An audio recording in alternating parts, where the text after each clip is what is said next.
Hi guys, today is one of the days that I'm working. It's my last day until my 2 days off, so I'm quite excited. But I don't start work until 2:45 today. So I got a little bit of time this morning.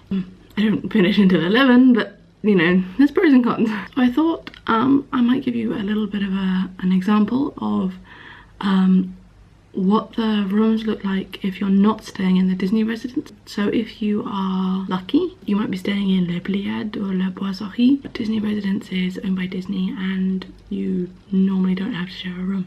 During the summer months, when they have an awful lot of cast members coming just to work for their CDD, their short-term contract for Disney, they don't have enough space for everybody, which is possibly not very great planning. But what it means is that they have some sort of partner companies that they buy rooms from for Disney cast members, and they are sharing.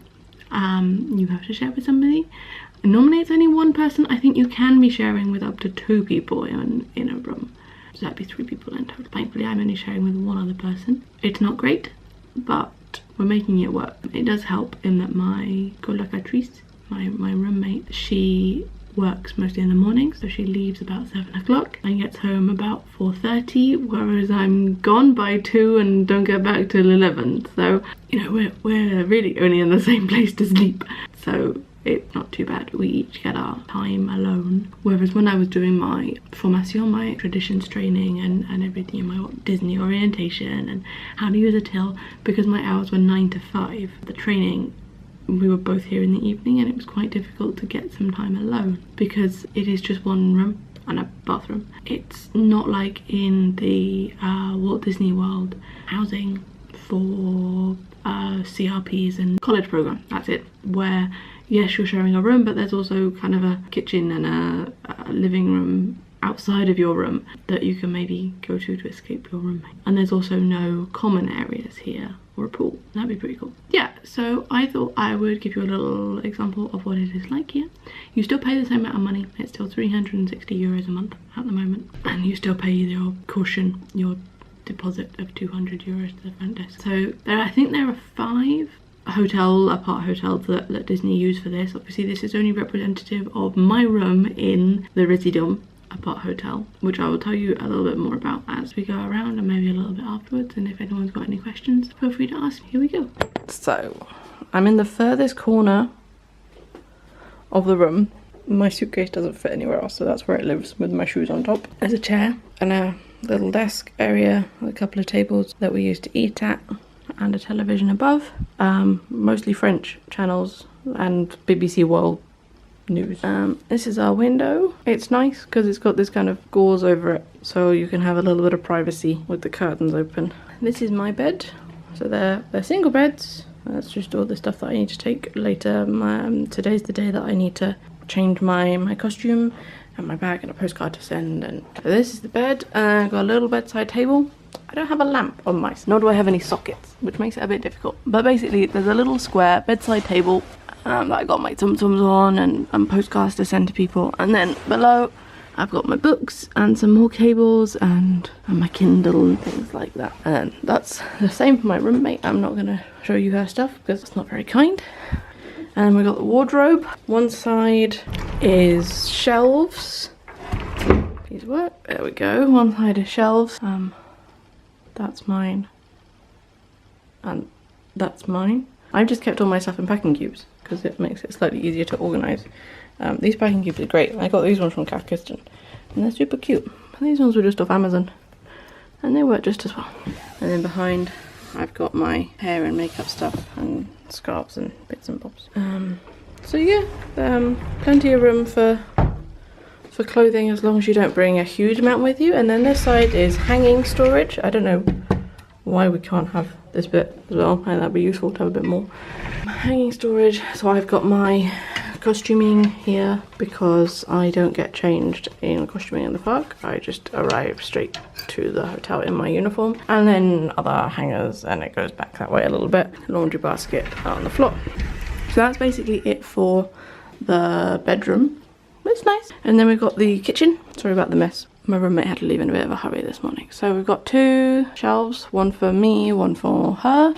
You are always sharing with the same gender, by the way. You're not going to have a boy roommate if you're a girl. I've got my cereal and oil and coffee and pan au chocolat and all the very important things there. And then we've got plates and bowls and glasses and mugs. And then a sink, quite useful. A big saucepan, a little saucepan, a frying pan and a colander. My roommate brought this little microwave. This little cute cleaning kit was provided, but my roommate is French and so she came by car, and so she brought quite a lot of cleaning stuff with her, which was really handy.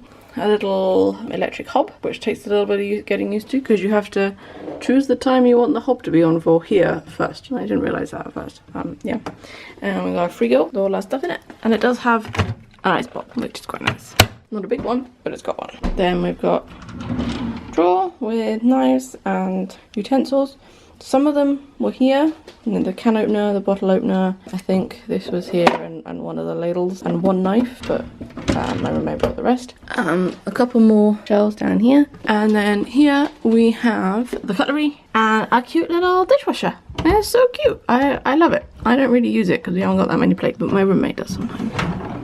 That you can put your stuff in. And that is something that they don't have at the Disney residences. Here, washing is €4, drying is €2. The washing machines are downstairs. And then the bathroom. Hello you, hello me. So there's like hooks on the walls, which is great for getting changed in the morning. I just put my hangers up there. Toilet paper, shower over a bath. It's quite nice. A little hanging rail where I put my towels here, and my roommate puts her towels here. And then we've got a sink, a nice big mirror, and a whoa, really close up mirror as well. Hello. A hairdryer, space for stuff, shelves below where we can put extra toiletry products, and that's it. Then you're at, oh, there's another mirror here, which is nice if someone's in the bathroom in the morning to get ready. Major benefit of being here is how close we are to the train station. Right, you can open the window. Here is one of the entrances to the train station, so that's perfect for that. My roommate is French, but she's really kind.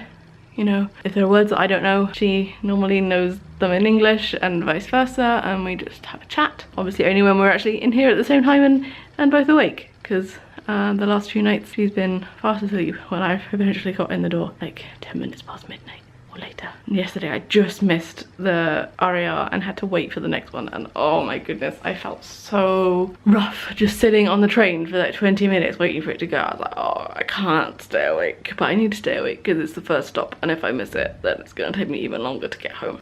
But it's good. I wouldn't say ask to come here. You can't ask to come here. You can't ask for any of the Disney residences. Disneyland Paris Logement, which is the housing service, basically chooses where they put you. Better for them. It's a bit like you can't pick where you're going to be working. You know, you're working in merchandise and they tell you where you're going, or you're working in a restaurant and they tell you where you're going, or you're working as an attraction operator and they tell you where you're going. Disney does what's best for them, which obviously they should. They're a company. So you can't pick whether you're going to stay here or in Pléiades or Le Bois-Sarry during the high seasons, short-term contracts over Christmas and Halloween, or for the summer. You might end up being here because Disney simply don't have enough space for all of their temporary cast members to stay in their Disney residences. But it is the same price as a Disney residence. It's not like they ask you to pay full price as if you were just a visitor coming to stay in the Residome here, which would be a lot more expensive than €360 a month. And things like Wi-Fi are included. That's not an extra cost, and it's pretty decent Wi-Fi as well. It's getting sort of about 40 megabits per second, which for some of you might not be very much, but back in England we just have a little contract SIM that goes in a mobile broadband box. This is better than that.